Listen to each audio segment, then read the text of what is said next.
4 years ago, Molly and I decided we were going to build a boat. 2 years ago, they actually started building the boat. Now Molly and I are actually in Cebu. We had the opportunity to go to the factory and see the boat. This video shows the factory, the boat, and where it's at right now. So sit back, relax, and enjoy. To go see our boat, we had to travel from Mactan Island near Cebu City to Balamban on the other side of Cebu Island. This is only a 45-mile drive, but it takes over 2 hours, and for us, it was a 3-hour drive. HH was very kind and sent a car and driver to pick us up and take us to the factory, as driving is not for the faint of heart in the Philippines. I think the only rule is don't hit anything. The traffic in Cebu City is just as bad, if not worse, than LA or DC traffic. It takes about an hour just to get out of the city, which is only a 13-mile drive. Unlike big US cities, Cebu doesn't have any major highways or freeways, just service streets. They're always jammed as motorbikes weave through the cars and trucks. Once you're out of the city, you have to drive over the mountain pass to get to the other side of the island. The mountain road is a winding road with steep grades. The road has been made worse since last November's super typhoon that hit Cebu. Portions of the road have been damaged due to the mudslides and made those parts single lane. There's also now lots of construction on the road to fix where it was damaged by the typhoon. That said, the road is still very well traveled by all types of cars, trucks, and motorcycles. There are even jeepneys that run up and down the mountain. More on jeepneys in another video. After a 3-hour drive, we finally arrived at the factory. After some refreshments and some quick introductions, they led us to the factory floor so we could see Flame for the very first time. Alright, here we are in the Cebu factory. And there is Flame. A lot of other boats being built here too.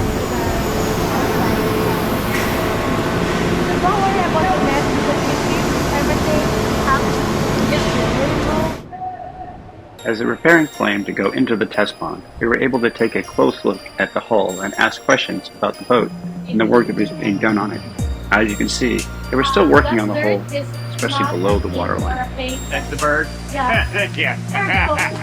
Yep, I saw that. The rudders that were on the boat in the test pond were the first generation rudder. We were getting a longer, thinner rudder, which is a third generation rudder when it's delivered. That is also the small. Here are a set of high aspect rudders that are being completed for another boat ahead of us in production.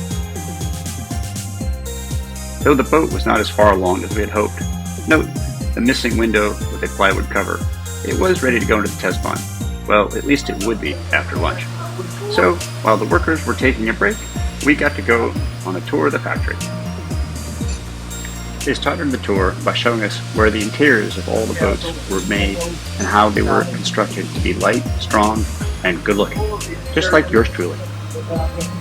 Mica, fine floor. Yeah. It's very soft. Then hit the mica. So there's a flight possible. Try not to hammer. Got it. We then got a tour of the canvas shop. We even found the cushions for our boat, most of which were completed, with only a few left to do. That was a good sign. At the far end of the factory were the dagger boards, which are tested in the boat, then taken out and don't go in permanently until the boat is just about to go into the ocean. We found our dagger boards that only needed to be painted. Still needs to be painted. And here's the other one. Near the dagger boards, we found our dinghy. It's a Zero Jet, which is an OC tender with an electric jet drive. It was just waiting for our boat to be completed so it could be loaded onto the davits. As we continued our tour, we got to see several other of the HH-44s in various phases of production, most of which were behind us in the build process. Some of the boats had opted for the sugar scoop that officially made their boats HH-46. Which one is Doug? We opted to stay with the aft doors, as we liked that feature. Along with it would have added at least an additional month to the build process.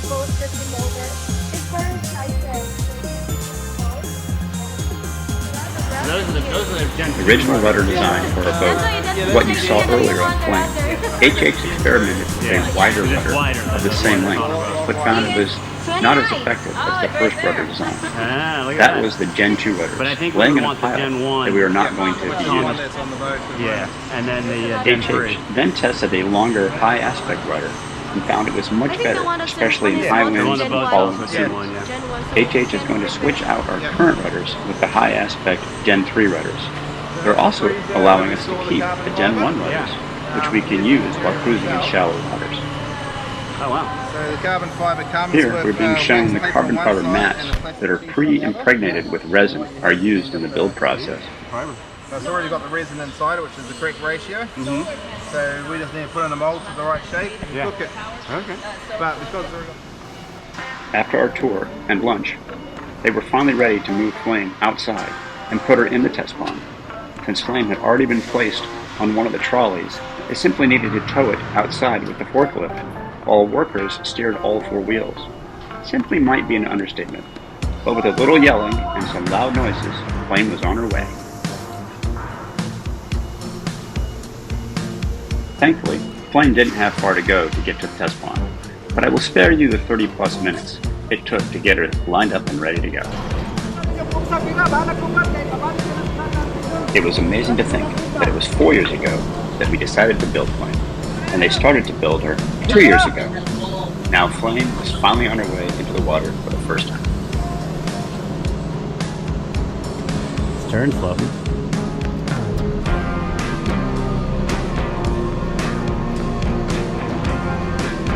Ryan, stop Ryan. Ryan, stop. There you go. Stop.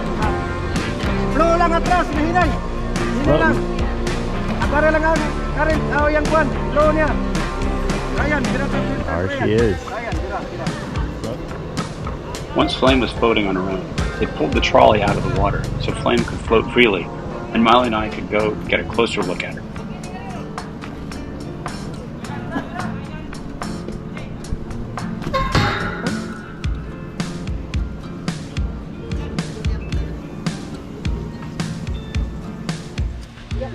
A few minutes later, after securing Flame with lines to the side and back of the test pond, Molly and I stepped onto Flame for the first time.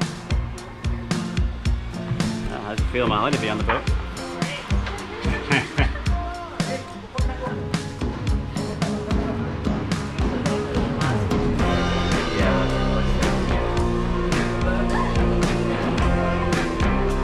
Much of the interior had been covered to protect it, so it doesn't look so pretty. The overhead, along with all the AC and electrical panels, were also still missing. The rest of the interior work we'd done after Flame has completed the testing in the test pond and brought back into the factory. It had been so long since we picked the interior covers, we'd forgotten what they were. Once we had a chance to peek under the protective covering, we started to remember.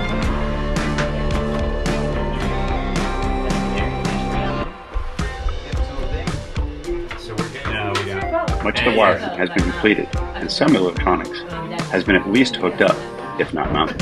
both for the digger boards.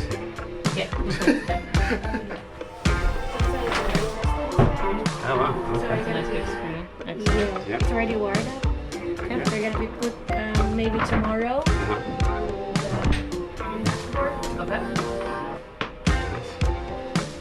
Yeah, no stairs. Getting down into the port hull, where Molly and I will live, was not easy, as the stairs were still out, so they could access the escape hatches for leak testing. Right now because we're gonna leak test. Mm-hmm. Yes, escape Mind hatch. if I step down here? Right. Just be careful. Yep.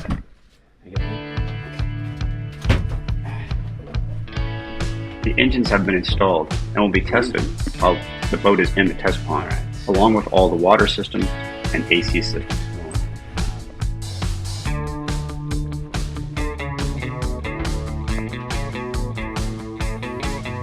This is the master head and shower. Could get in, Molly. Right here. We probably want one right here. On the other side. The AC electrical locker is behind one of the mirrors in the master head. Yep.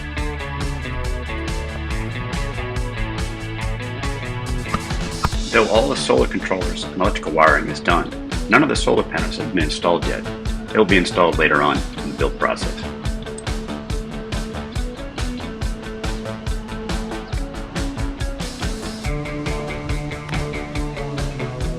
As everyone is well aware, Molly and I went with International Orange for our whole paint. Once the boat was back into the factory, they will clean up the paint so it is shining new before our launch into the ocean.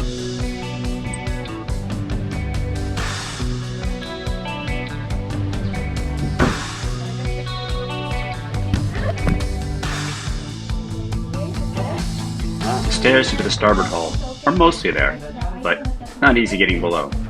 Starboard side will have a queen bed aft and a double bed forward.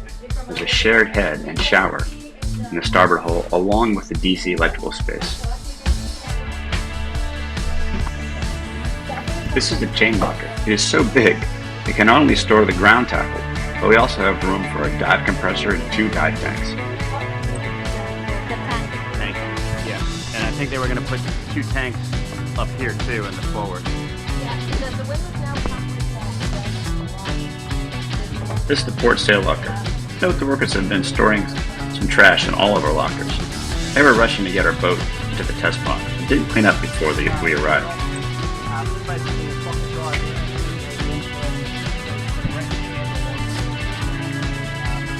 At least the starboard locker looked a little cleaner.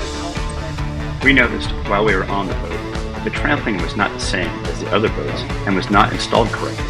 Having replaced our own trampoline on Fortitude, thanks John and Phil, we know how hard it is to install. They have ordered a new trampoline after we noted the discrepancy, and will install it when the boat is out of the test pond. While we were at the factory, we also went on a scavenge hunt for all the things we had shipped to the factory. Unfortunately, our 15 boxes shipped by sea have not arrived yet. They are due in a few weeks. More on that in another video. That said, we did find our sails, which Molly promptly labeled along with the fenders and the sextant we ordered from the Annapolis Boat Show last October.